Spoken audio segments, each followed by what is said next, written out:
ચાલો હવે આપણે થોડું સામાયિકની વાત કરીએ. હું પદ મૂકું છું. અચ્છા.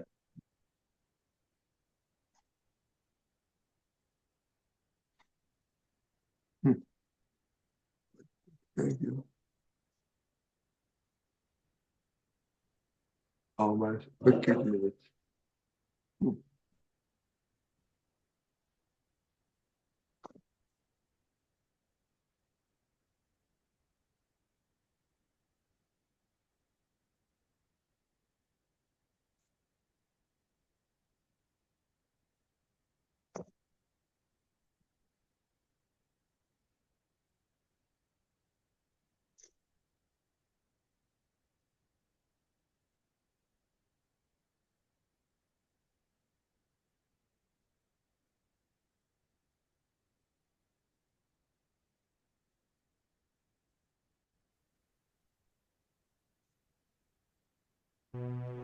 भोजनालय शौचालय भोजनालय शौचालय पूरण गलन ने शुद्ध आत्मा पूरण गलन ने शुद्ध आत्मा आटली ज प्रतिष्ठाમાં आटली ज प्रतिष्ठाમાં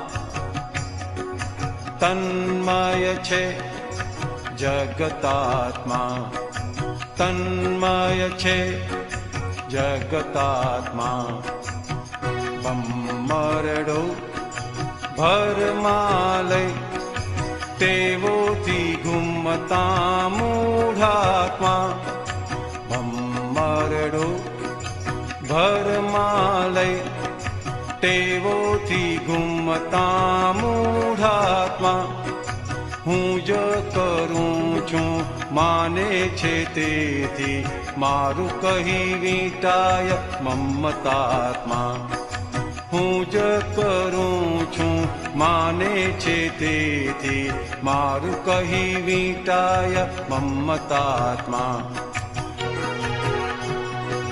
વિભાવિક દ્રવ્યાલય રાસાયણો છે સંયોગાત્મા વિભાવિક દ્રવ્યાલય રાસાયણો છે સંયોગાત્મા વિજ્ઞાની જ્ઞાની છૂટા પાડે છે ખોખાથી જુદા શુદ્ધ આત્મા વિજ્ઞાની જ્ઞાની છૂટા પાડે છે ખોખાથી જુદા શુદ્ધ આત્મા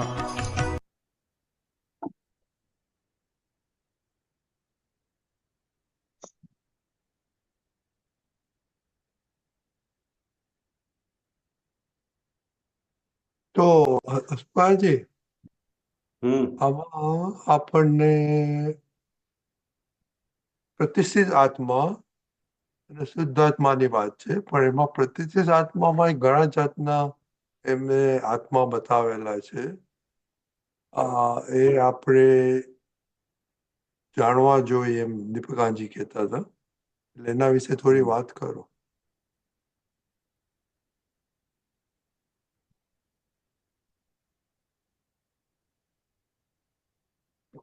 મૂઢાત્મા છે,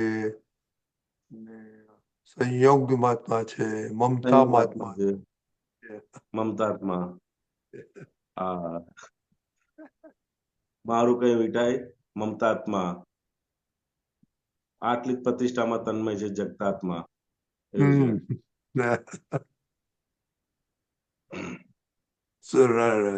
રસાયણો છે સંયોગમાં, રસાયણો સંયોગાત્મા. છે સંયોગાત્મા, સંયોગાત્મા. જે શું સમજણમાં શું લખ્યું છે દીપક આનંદજીએ? દાદાએ એને આપણને કે ખાલી એની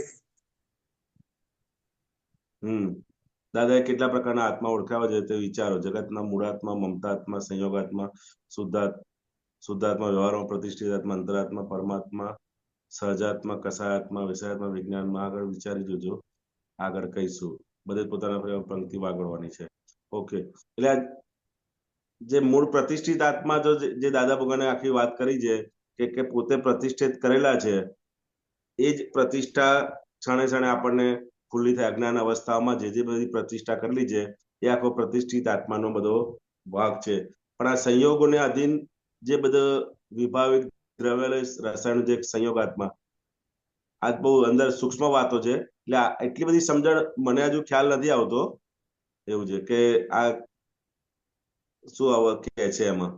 ના, પણ તમે કહ્યું તો ખરું ને કે જો આપણે પ્રતિષ્ઠિત આત્માના બધા જેમ બધા અલગ જેમ અલગ આપણું સ્વરૂપમાં જે આમાં આવે છે એ અલગ right. અલગ સંયોગમાં ભેડામાં આવે છે, તો એ સંયોગાત્મા થતો હશે.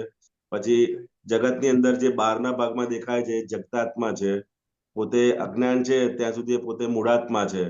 સમજાય ને કે જ્યાં સુધી હું જ હસમુખ છું એ દ્રષ્ટિ જ્યાં સુધી એની છે તે મૂળાત્માનો ભાગ છે આખો. સંયોગો બધા ભેગા થાય છે. એટલે કહે છે કે ભોજનાલય શૌચાલય આખું પહેલેથી કરો લાવો. right. એટલે ભોજનાલય તો આપણે આ બધું આપણે ભોજન કરેલું, હવે એનું હા, પૂરણ કરેલું એવું છે. એ ગલન કરી રહ્યો છે. બરાબર છે. એ ભોજનાલય શૌચાલય આખું પૂરણ કલન ને શુદ્ધ આત્મા છે. એ ત્રણ વસ્તુઓ છે કે આટલી જ પ્રતિષ્ઠામાં આખું જગત આ ત્રણ અવસ્થાની અંદર જ તન્મય રહ્યા કરે છે. સમજાય ને? જગતાત્મા એટલે એ તન્મય છે જગતાત્મા. એટલું છે કે આ ભોજન થાય એટલે પૂરણ ગલન, સમજાય ને, અને શુદ્ધાત્મા, એ ત્રણ અવસ્થાની અંદર જ આખું બધું અંદર જગત ઘૂમી રહ્યું છે. એ ભમરડો ભરમાં લઈ ટેવોથી ઘૂમતા મૂળાત્મા, સમજાય ને? એટલે કે આ ભમરડો ફરી રહ્યો છે, હસમુખ રૂપી જે ભમરડો ફરી રહ્યો છે ટેવોથી, એ કેવી અજ્ઞાન અવસ્થાની અંદર, મૂળ અવસ્થાની અંદર કે પોતે જ હસમુખ છે એ માને અને એને આધારે મૂળાત્મા અવસ્થામાં ફરી રહ્યો છે. હું જ કરું છું માને છે, તેથી મારું કયું વિટાય કયો ભાગ, તો કે હું જ કરું છું એમ માને છે, એના આધારે એ મમતા વાળો ભાગ, મમતાત્મા અંદર વિટાય છે. હું જ કરું છું માને છે, તેથી મારું કયું વિટાય મમતાત્મા. વિભાવિક દ્રવ્યાલય રાસાયણો છે સંયોગાત્મક.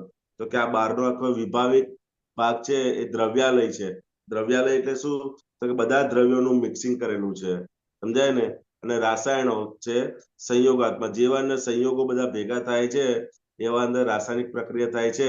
અને વિજ્ઞાનિક જ્ઞાની છૂટા પાડે છે. એટલે જ્ઞાની પુરુષ ના એક જ્ઞાનથી છૂટા પાડે છે, ખોખાથી જુદા શુદ્ધ આત્મા એનાથી છૂટા પાડે છે. એવું સમજાય છે મને. બરાબર છે. Very good.